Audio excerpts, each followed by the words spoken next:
আসসালামু আলাইকুম everyone, back to my channel Ifad and Ishrat.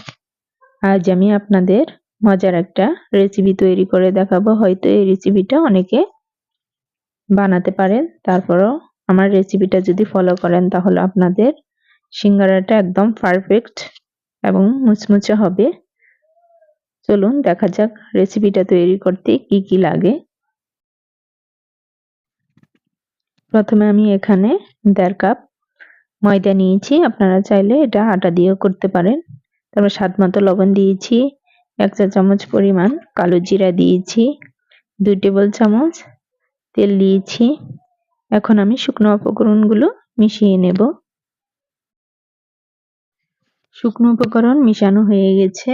এখন আমি নরমাল তাপমাত্রা পানি দিয়ে শক্ত খামির তৈরি করে নেব। অল্প অল্প পানি দিয়ে আমি ডো তৈরি করে নেব। এখানে গরম পানি ইউজ করা যাবে না। আর এই খামিরটা একটু শক্ত হবে অন্যান্য ডোর তুলনায়। শক্ত, দেখুন অমসৃণ একটা ডো তৈরি হয়ে গেছে। আধা ঘন্টার জন্য রেস্টে রেখে দিব। এখন আমি আলুর পুর তৈরি করে নেব। আলুর পুর তৈরি করার জন্য আমি চুলায় একটি প্যান দিয়েছি, তাতে 3 টেবিল চামচ তেল দিয়েছি আর 1 ফুড কাপ পেঁয়াজ কুচি দিয়েছি। পেঁয়াজটা একটু ভেজে নেব।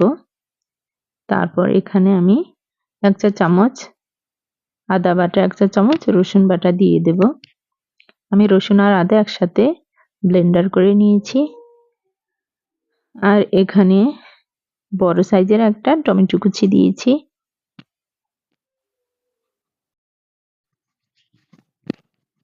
এখন আমি 1/2 চা চামচ হলুদ গুঁড়া, 1 চা চামচ মরিচ গুঁড়া ও 1 চা চামচ জিরা গুঁড়া, স্বাদ মতো লবণ দিয়েছি। এখন আমি সামান্য পানি দিয়ে মশলাটা কষিয়ে নেব। মশলাটা থেকে যখন তেল ছেড়ে দেবে তখন আমি আলুটা দিয়ে দেব। দেখুন আমি আলুটা কিউব কিউব করে কেটে নিয়েছি, ছোট ছোট করে। আপনারা এইভাবে কেটে নেবেন আলুটাকে। আলুটাকে দিয়ে 1 মিনিট কষিয়ে নেব। 1 কাপ পানি দিয়ে আলুটা রান্না করে নেব। ঢাকনা দিয়ে ঢেকে 10 মিনিটের মতো রান্না করে নিব। দেখুন 10 মিনিট পর আলুটা সিদ্ধ হয়ে এবং পানিটা শুকিয়ে গেছে। এখন আমি কিছু আলু এখান থেকে ভেঙে দেব, তাহলে একটু মাখা মাখা হবে। এভাবে কিছু আলু ভেঙে দিলে আলুর পুরটা একটু মাখা মাখা হয় আর সিঙ্গারা খেতে ভীষণ মজা হয়। এখন আমি কিছু কাঁচামরিচ কুচিয়ে দেব আর কিছু পেঁয়াজ কুচি দিব। এভাবে কাঁচা পেঁয়াজ থাকলে সিঙ্গারাটা অনেক টেস্ট ও মজার হয়। আর 1/2 চা চামচ গরম মশলা দিয়ে দিয়েছি। গরম মশলাটা দিলে ফ্লেভারটা খুব ভালো আসে। দেখুন আমার আলুর পুরটা একদম রেডি হয়ে গেছে। আধা ঘন্টা পর ফিরে আসলাম। দেখুন ডোটা একদম সফট হয়ে গেছে। এখন আমি আরেকটু মথে নেব। খামিরটাকে বোর্ডের উপরে রেখে এভাবে রোলের মতো করে একটু লম্বা করে নেব। তারপর ছুরি দিয়ে ছোট ছোট করে লেচি কেটে নেব। আমার লেচিগুলো কাটা হয়ে গেছে। এখন সবগুলো লেচি রেখে দেব, ঢাকনা দিয়ে ঢেকে রাখবো। আর একটা লেচি দিয়ে রুটি তৈরি করে নেব।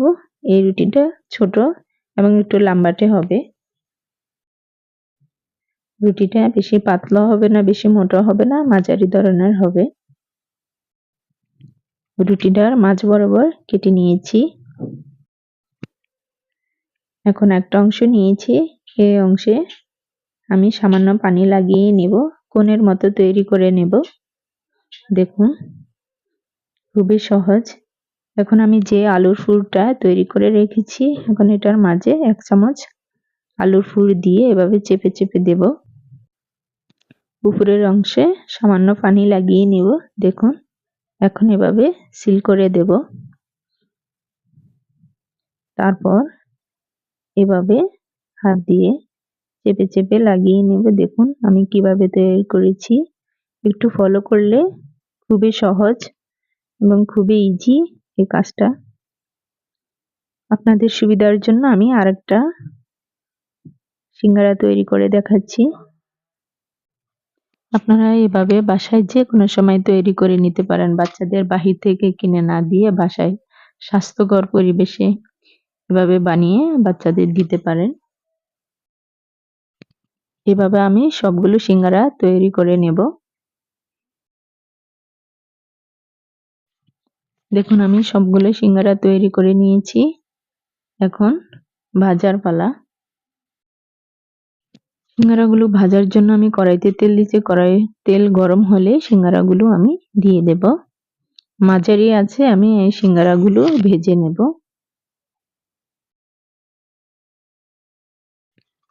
খুবই অল্প উপকরণে অনেকগুলো সিঙ্গারা আপনারা তৈরি করে নিতে পারেন। এক পিঠ হয়ে গেলে অপর পিঠ উল্টে দেব। উল্টে পাল্টে মুচমুচে করে সিঙ্গারাগুলো ভেজে নিতে হবে। গোল্ডেন কালার করে সিঙ্গারাগুলো ভেজে নিতে হবে। দেখুন আমার সিঙ্গারাগুলো ভাজা হয়ে গেছে। এখন আমি তুলে নেব। আপনারা যদি আমার রেসিপিটি ফলো করে থাকেন তাহলে আপনাদের সিঙ্গারা একদম মুচমুচে ও ক্রিস্পি হবে। এভাবে সবগুলো সিঙ্গারা আমি ভেজে নেব। মাঝে মাঝে আপনারা এভাবে বাসায় তৈরি করে নিতে পারেন। বাচ্চাদেরকে বাহিরের খাবার না দিয়ে বাসায় এভাবে তৈরি করে দিতে পারেন স্বাস্থ্যকর পরিবেশে। দেখুন আমার সবগুলো সিঙ্গারা তৈরি হয়ে গেছে। কতটা সুন্দর ও লোভনীয় হয়েছে। দেখুন আমি একটা সিঙ্গারা আপনাদের ভেঙে দেখাচ্ছি কতটা ক্রিস্পি ও মুচমুচে হয়েছে। আমার রেসিপিটি যদি আপনাদের কাছে ভালো লেগে থাকে তাহলে লাইক কমেন্ট করে পাশে থাকবেন। আল্লাহ হাফেজ।